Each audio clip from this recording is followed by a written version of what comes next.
نبی صلی اللہ علیہ وسلم نے فرمایا کہ بہت سے پیغمبر ایسے بھی آئے ہیں کہ جن پر کوئی بھی ایمان نہیں لے کر آیا اور ان کو شہید کر دیا گیا۔ اب مجھے آپ بتاؤ، دنیا میں کوئی موٹیویشنل اسپیکر ہو، ان کی نظر میں کامیابی کی ایسی ڈیفینیشن ہو سکتی ہے کہ آپ کا جو ویژن تھا آپ اس کو پورا کرنے سے پہلے ہی دنیا سے چلے گئے؟ جب بھی یہ دنیا میں انگریزوں میں یا ہمارے جو پڑھا لکھا طبقہ ہے وہ سکسیس اور کامیابی کو جب ایکسپلین کر رہا ہوتا ہے تو کوئی ایکسپلینیشن میں ایسی مثال آپ کے سامنے ہے کہ فلاں کامیاب انسان تھا، اس نے ایک ہدف بنایا لیکن اس تک نہیں پہنچا اور کامیاب ہو گیا، تو آپ کہو گے بھائی جب جو اس کا ہدف تھا اس تک پہنچا ہی نہیں تو کامیاب کیسے ہو گیا؟ تو اس سے صاف پتہ چلتا ہے کہ اللہ کی نظر میں سکسیس یا کامیابی بالکل ایک ڈیفرنٹ چیز ہے، اور دنیا کی نظر میں کامیابی بالکل ایک بولو الگ چیز ہے۔ دونوں میں 180 ڈگری کا فاصلہ ہے۔ تبھی مذہبی لوگوں میں جو حقیقت میں مذہبی ہیں، خوب سمجھ لو، جب میں کہتا ہوں نا مذہبی تو مذہب کا گیٹ اپ مراد نہیں ہوتا۔ کچھ لوگ مذہبی گیٹ اپ لے کے گھوم رہے ہوتے ہیں، مذہبی ہوتے نہیں ہیں، نہ انہیں بات کرنے کی تمیز ہوتی ہے، حب جا حب مال کے مریض ہوتے ہیں، نہ ان کے پاس صحیح نالج ہوتی ہے، یا نالج ہوتی ہے تو جان کر حق چھپاتے ہیں۔ ایک اہم بات یاد رکھو، میرے بیان میں پوائنٹ ٹو بی نوٹڈ آتا رہتا ہے نا بیچ میں نے 2-3 بیانوں میں ایک مثال دی تھی کہ کمزور کا ساتھ دو گے تو سب آپ کا ساتھ دیں گے، طاقتور کا ساتھ دو گے تو کوئی بھی آپ کا ساتھ نہیں دے گا، آپ بدنام ہو جاؤ گے۔ یہ مثال دی تھی نا، چاہے وہ کمزور ظالم بھی کیوں نہ ہو۔ لیکن رواج کیا ہے، جیسے میں نے ایک مثال دی تھی، بڑی گاڑی جب بائک والے کو ٹکر مار دے تو لوگ فیور گاڑی والے کو کر رہے ہوتے ہیں یا بائک والے کو، اور گاڑی والا پٹ رہا ہوتا ہے۔ کیا آپ نے اس وقت یہ تحقیق کی ہوتی ہے کہ غلطی گاڑی والے کی ہے یا بائک والے کی؟ کبھی لوگوں نے تحقیق کی ہوتی ہے؟ نہ۔ ایسے موقع پہ اگر کوئی شخص وہاں کھڑے ہو کر کہنا شروع کر دے کہ لوگوں غلطی بائک والے کی ہے، اور دلیل بھی دے، دیکھو یہ کیمرے سے پتہ چل رہا ہے غلطی بائک والے کی ہے، اس کو گاڑی والے کو مت مارو، تو پتہ ہے لوگ آپ کو کیا کہیں گے؟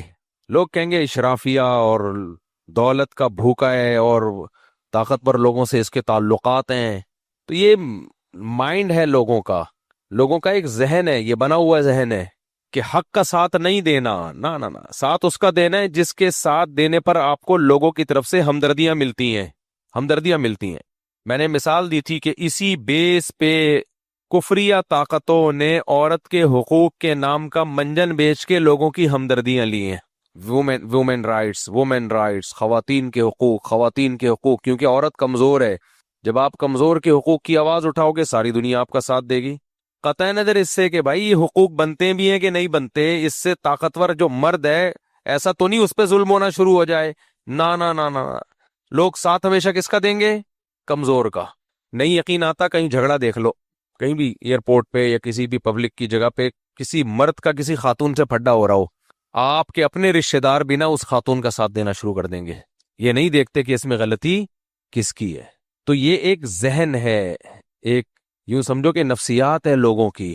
مولانا اشرف علی تھانوی رحمہ اللہ تعالی نے ایک بات لکھی ہے کہ جو ریسرچ کرنے والے لوگ ہیں، محقق ہوتے ہیں، کسی بھی چیز میں اسٹیٹمنٹ دینے سے پہلے تحقیق کرتے ہیں، اکثر پبلک ان کے خلاف ہی رہتی ہے، عوامی حمایت نہیں ملتی ان کو بیچاروں کو۔ اس لیے نہیں ملتی کہ وہ تحقیق کے بعد ایک بات کہتے ہیں۔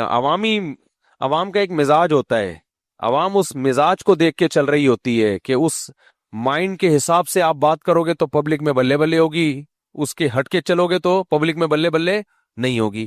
تو کچھ لوگوں کی نا مائنڈ سیٹ ہوتے ہیں، اسی مائنڈ سیٹ میں ایک اور چیز بھی ہے، قوم پرستی۔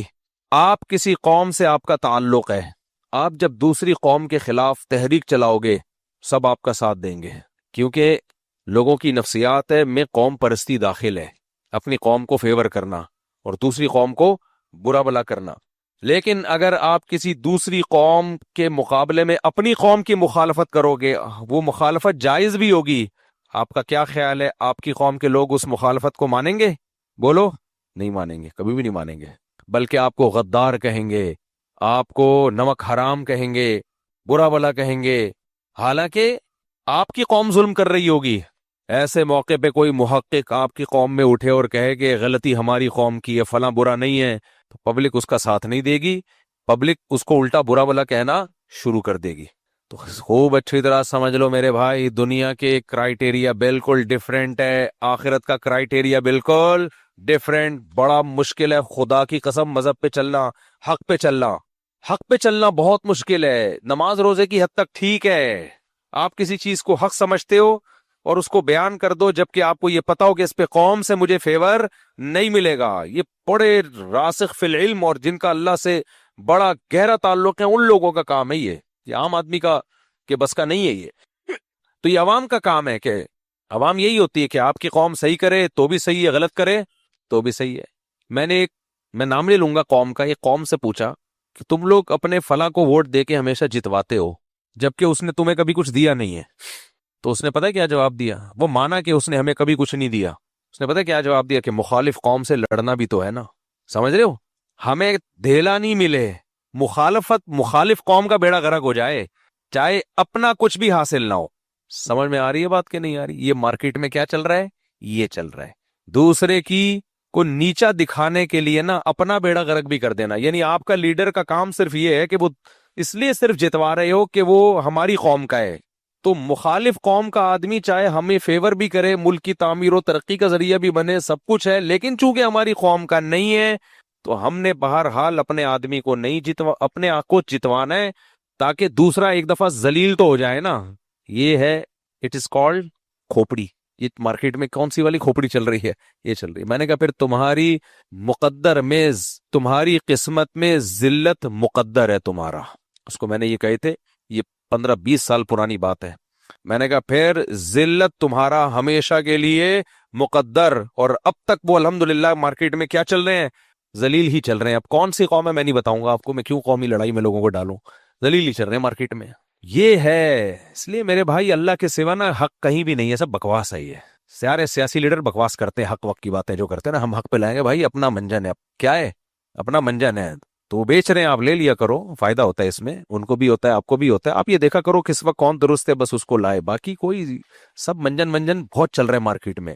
راسخ فی العلم لوگ جن کو علم میں رسوخ ہے, جو صرف اللہ سے ڈرتے ہیں, لا یخافون فی اللہ لومۃ لائم, اور اللہ کے بارے میں کسی ملامت کرنے والے کی پرواہ نہیں کرتے. خدا کی قسم یہ نماز, روزہ, حج, زکوٰۃ سب سے زیادہ مشکل عبادت یہ ہے. آپ کو پتا ہے میں جب مولوی بن رہا تھا نا تو مجھے سب سے زیادہ پتہ ہے کس چیز سے ڈر لگتا تھا؟ مجھے یہ خوف کبھی بھی نہیں ہوا کہ مولوی بننے کے بعد مجھے کھانے کو کہاں سے ملے گا, یہ کبھی بھی خوف نہیں ہوا الحمدللہ. پتہ نہیں ایک دل میں اللہ نے تسلی ڈالی ہوئی تھی کہ اللہ کھلائے گا. مجھے یہ خوف بھی نہیں ہوا کہ لوگ ملا ملا کہہ کے مذاق اڑائیں گے. ہم نے کہا چھوڑو, وہ دور سے میں گزر چکا تھا, جتنا لوگوں نے ملا ملا کہنا تھا کہہ دیا تھا.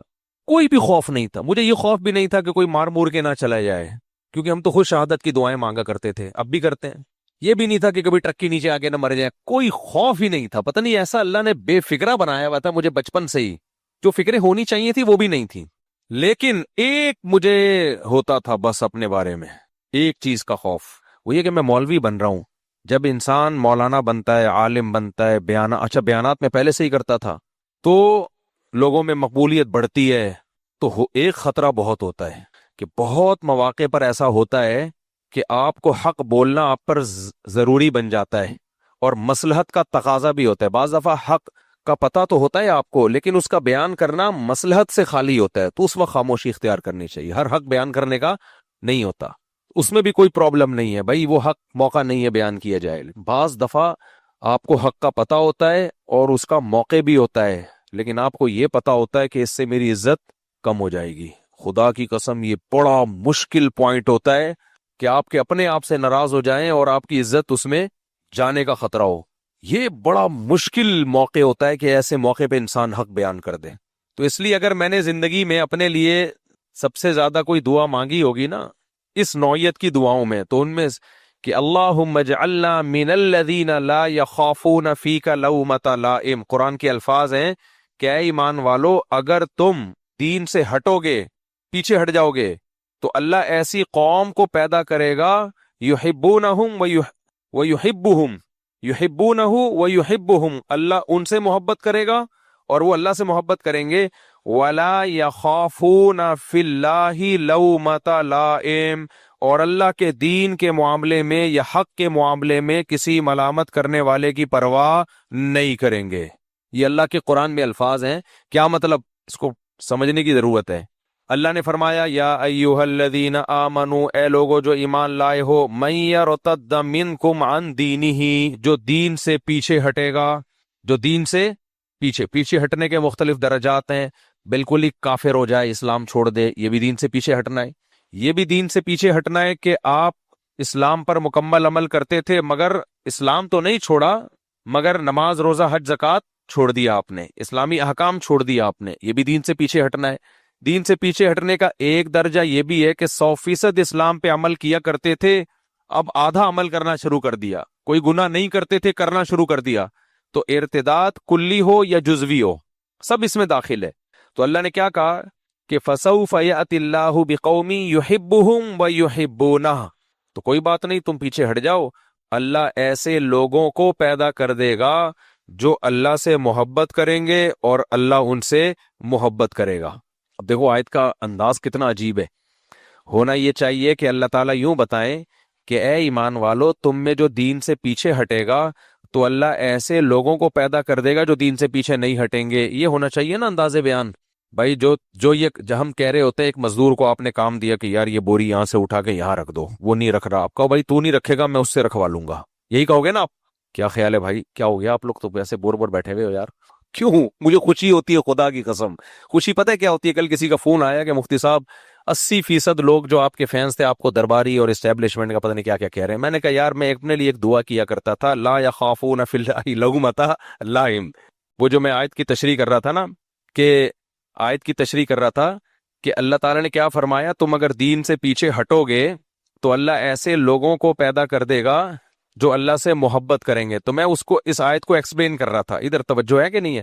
دیکھو ہونا یہ چاہیے، کوئی مزدور کام نہیں کر رہا، بوریاں اٹھا کے نہیں رکھ رہا، تو آپ کہ تو نہیں کرے گا تو میں یہ بوریاں کسی اور سے اٹھوا لوں گا. یہ ہونا چاہیے نا طرز بیان.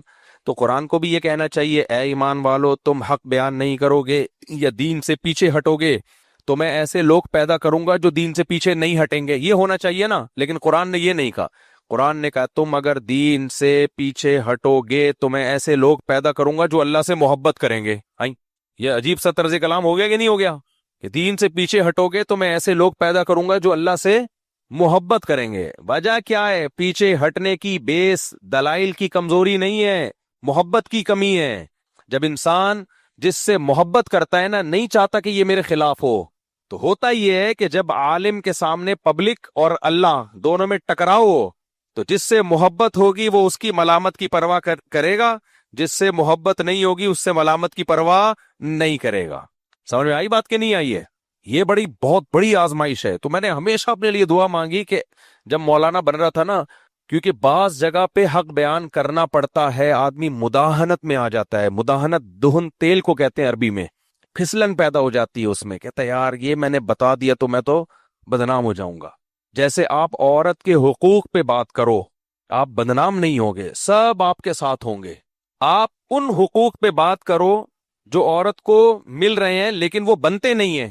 خدا کی قسم اس پہ بولنا بہت مشکل ہے. بین الاقوامی دنیا بھی آپ کے خلاف ہو جائے گی اور پبلک بھی آپ کے خلاف، خود آپ کے اپنے گھر والے آپ کے خلاف. آج کتنے میں نے موٹیویشنل اسپیکر کو دیکھا ہے صرف مکھن لگانے کے لیے عورتوں کے حقوق کی بات کر رہے ہوتے ہیں. ان کو پتا ہوتا ہے کہ یہ حقوق وہ ہیں جو ہم گھر میں اپنی بیوی کو نہیں دے سکتے، اس کو دے دیا نا یہ حقوق تو وہ ہمارا باپ بن جائے کہ ہمیں گھر سے نکال دے گی. بیلنس بات کرنا، بیلنس، یہ بہت مشکل کام ہے. سمجھتے ہو کہ نہیں سمجھتے؟ یہ غامدی صاحب کیوں اولاد کے حقوق بیان کرتے ہیں پتہ ہے آپ کو؟ غامدی صاحب نے کہہ دیا نا کہ ماں باپ کی اطاعت لازم نہیں ہے. بولا کہ نہیں بولا؟ کیونکہ زیادہ تر نوجوان یہی سننا چاہتے ہیں کہ ہم پر اپنے ماں باپ کی اطاعت لازم نہیں ہے. تو انہوں نے پھینک دی مارکیٹ، چلا دی مارکیٹ میں ایک بات. اس پہ کتنے اچھے اچھے کمنٹس آ رہے ہیں کیونکہ نوجوان یہی سننا چاہتا ہے. آزادی سب کو پسند ہے. غامدی صاحب نے بول دیا کہ جی ماں باپ کے ساتھ حسن سلوک کا حکم ہے. ابے بھائی یہ تو انگریز بھی بولتے ہیں حسن سلوک کا حکم ہے. ماں باپ کے ساتھ کیا، پڑوسیوں کے ساتھ بھی حسن سلوک کا حکم ہے. ہر ایک کے ساتھ حسن سلوک کا حکم ہے یا نہیں ہے؟ پولیس والوں کے ساتھ بھی حسن سلوک کا حکم ہے، فوجیوں کے ساتھ بھی ہے، غلاموں کے ساتھ بھی ہے، مولا کے ساتھ بھی ہے. کون سا آپ نے ماں باپ کے لیے آپ نے کوئی نئی چیز لے کر آئے ہو مارکیٹ میں؟